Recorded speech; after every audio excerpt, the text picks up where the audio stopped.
crois que le gouvernement a pris conscience en partie déjà du ras-le-bol des Français. Ça fait 10 mois que les Français suivent, appliquent scrupuleusement les recommandations, les ordres même du gouvernement. Ils en reçoivent d'ailleurs très peu de reconnaissance de la part du chef de l'État puisqu'il les qualifie de procureurs.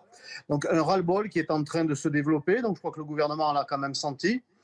Et puis une situation économique qui ne lui permet plus, qui ne devrait plus lui permettre de prendre des mesures coercitives, bien qu'il en prenne quand même, puisque de nombreuses boutiques vont devoir tirer le rideau dès ce dimanche.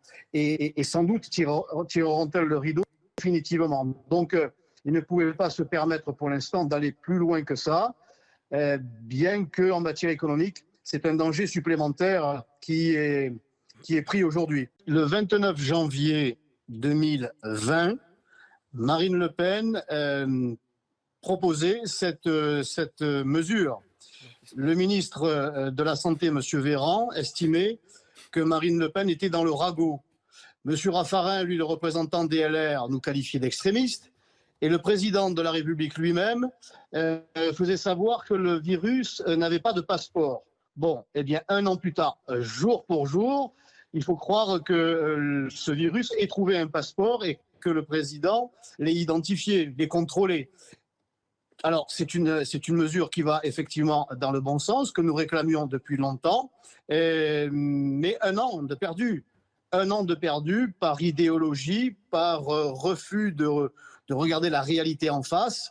Eh bien, j'encourage le président et le gouvernement à prendre en compte cette réalité davantage. Par exemple, en écoutant désormais, et ne pas seulement les écouter, mais en prendre en considération la réalité du terrain, en écoutant les élus locaux, lorsqu'ils proposent des moyens techniques et des moyens humains pour que la vaccination, par exemple, puisse se développer davantage, à condition, bien sûr, qu'on leur livre les doses.